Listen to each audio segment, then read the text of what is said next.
like to start with the best, the bike from Uganda, which won a prize in class 13, Alan Mutumba. Is that Alan riding in? Yeah. Yeah, so I will call on... Yep, that's me. I guess you're wondering how I ended up in this situation. Now that is a line I have waited long enough to use on this channel. So hello friends and welcome back to the channel. This is my story about the Africa Concours d'Elegance, or locally referred to as Concours. This is an annual event organized by the Alfa Romeo Owners Club of Kenya. In summary, it's an automobile show that brings vintage, classic cars and bikes together to be judged and awarded based on the restoration job that would have been done. On this particular leg of the trip, I set off from Kampala at 6 a.m. with two other bikers to meet up with a team that had already set off earlier. And the reason we set off at different times is because we all have different time and work schedules. As the norm for us, we had our prayer and then we were ready to hit the road.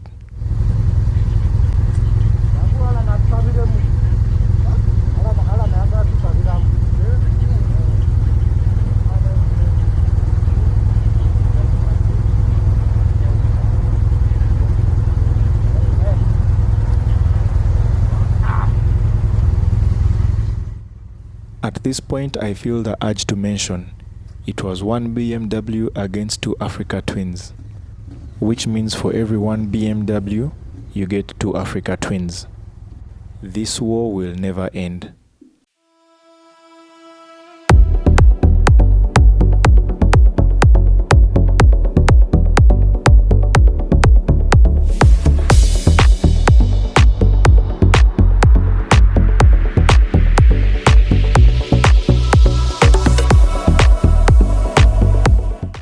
On this particular route, we have a saying, once you get to the Ginger Bridge at the Nile, there is no turning back. You are now headed for your destination.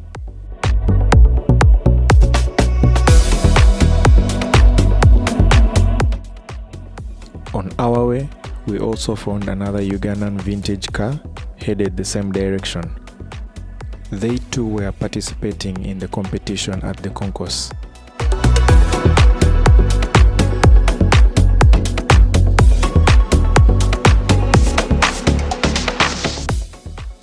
At about 9 a.m., we had arrived at the border in Busia.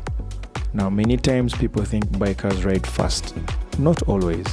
In this case, if you set off early, you'll have less traffic on the road. That means you have less vehicles to deal with and obstruct you.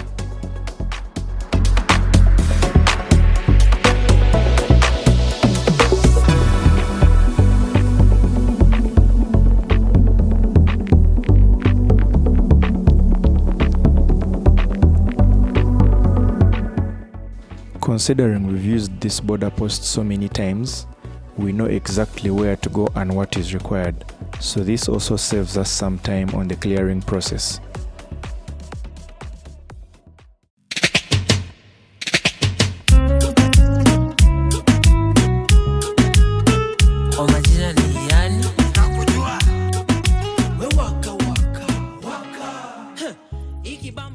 Finally, we had crossed into Kenya, and our first stop was going to be in Kisumu.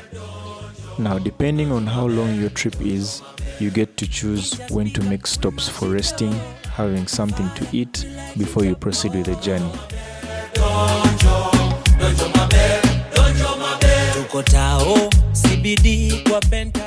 Also in Kisumu is where we were picking up one of the biker friends who had set off a day earlier in the afternoon to break his journey further down. In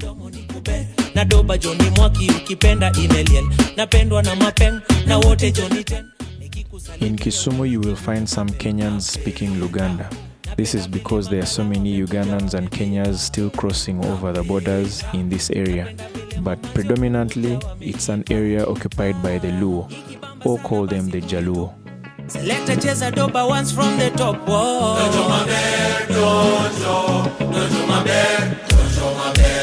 Tunisha speaker, we mash it up. It was now about 11 a.m. when we arrived in Kisumu. This was us going to now have late breakfast and early lunch. Personally, I don't like to eat a lot on trips.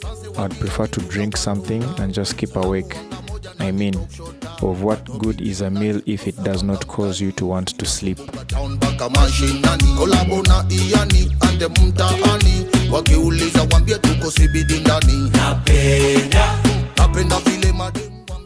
After a light snack, we were back on the road.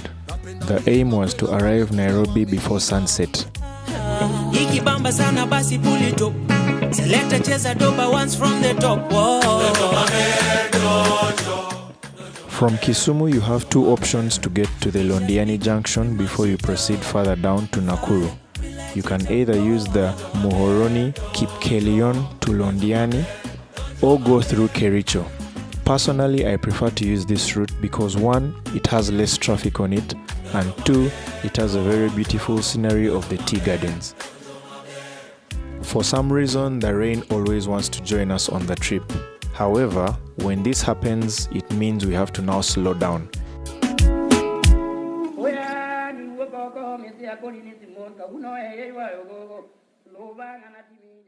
Fortunately, the rain was not that strong. It appeared to have been raining earlier in the direction we were taking.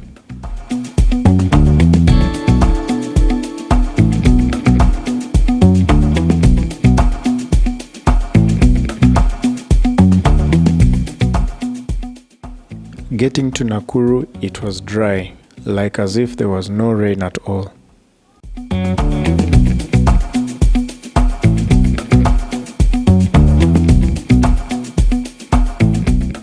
As we were approaching Naivasha, we could see the rainy clouds formed up ahead, which meant we were about to go in for a second shower. This is something I have mentioned before in previous videos. In East Africa, the weather can change at any minute. You just have to be prepared.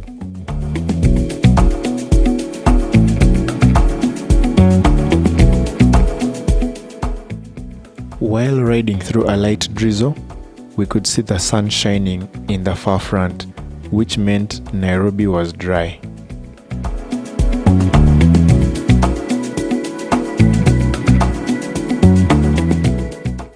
It seemed a bit odd that there was a traffic line that was stretching for a long distance, only to find out there had been an accident up ahead. But like in Uganda, the taxis, or call them the matatus in Kenya, never want to be patient. And as the bikers, we are not an exception. Like in our local language, it is said, "Nituteka ulaini yao," just so we could pass on the shoulders of the road to get out of the jam pack and be on our way.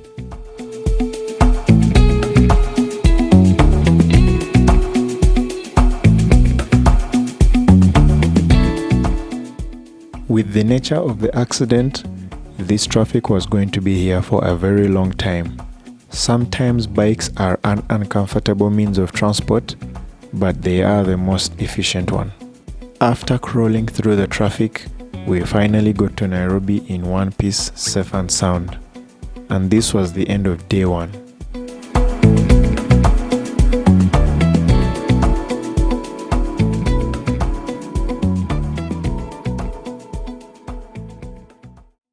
Karibu marafiki kwa siku ya pili. Bado najifunza Swahili lakini naelewa kidogo tu. And that is the end of my Swahili bando.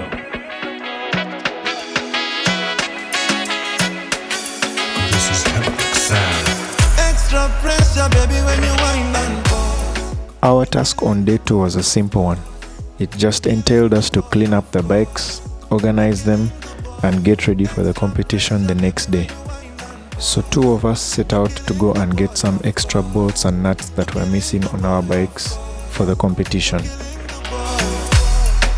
I had to put my life on pause and follow you where you're going. And if I make you my business, I suffer no loss. For those of you who might not know, let me introduce you to Medusa, ridden by King Sane. This bike barely has anything missing, but the guy just won't stop adding things to it. I bet it's about to start flying in the air. You're killing the boy, of course. You're killing the boy, of course. Our babysitter was Pastor Sammy from the Nairobi chapel. This is a friend who has become a brother. He came over to pick us up and escort us to the hardware stores where we could find what we needed. It's not like we could not find the hardware stores on our own, but I kid you not, any excuse for a biker to jump on the two wheels will be utilized. Deep down, I had a feeling he just wanted to come on his bike because he had a good time while at it. You say you wanna bam bam with me. You say you wanna chop my money. After riding for such a long time in Nairobi, sometimes you don't even have to switch on the GPS. We are now familiar with some of the roads in the city, at least within the area where we normally stay. 'Cause you're the sauce on top, baby. Extra pressure, baby, when you whine and pause. After a few minutes, we had arrived in the industrial area of Nairobi. Pastor Sammy took us to a place where he normally buys bolts and screws or anything in that nature. This place is called Orbital Fasteners Limited. Mark that name and I will tell you why it's very important.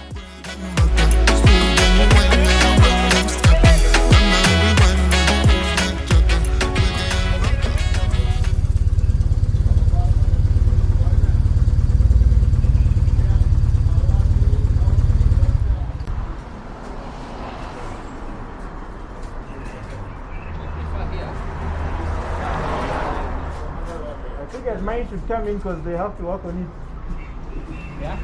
I figured that if it's stuck inside, Yeah. since they actually have to open and Even for him. remove. Oh? Even for him. He has a few bolts, but I have these actually. From Kampala. No worries. Yeah. Yo. This one doesn't come out, so we'll leave this one. But this, to make all of them like this. Rough knee. Rough knee. The what? Speak in English. Length, yeah. The length. Now, for these ones up here. Now guys, don't get me wrong. I actually understand a good portion of Swahili, but sometimes the way it's spoken to me, I just don't get it. Eventually, I'll end up telling whoever is saying what they're saying, you know what, say it in English. Something universal. So, 2, 4, 3. This actually. Copy. See, even these we can remove and put a uniform. These are tops. Now, for me who had undertaken the bike for a rebuild project just to prepare it for the Concours, I was like in a candy store. I had most of the bolts with a few missing, but I decided to change all of them just so they could look uniform. It was relieving to know that everything I needed at this store was available, so the gentleman started getting to it. Remember why I told you it was important to note the name of this place? So this right here is the proprietor of this business. And when he learned that we were here to fix our bikes to attend the Concours d'Elegance, he gave us an offer. We needed things like screws, bolts, Loctite, cable ties, and anything you need on a journey, not only for this competition. And this is what he said to us. Pick everything you need. As long as you're going for the Concours d'Elegance, you will pay me nothing. Everything is free of charge. I mean, it's not the first time I'm getting something for free, but this was a shock. I didn't expect something as simple as attending the Concours d'Elegance to be getting me free things at a hardware store. Sometimes it's good to have a babysitter who knows people that know people. Also, this shows how some people hold the Concours d'Elegance in high regard.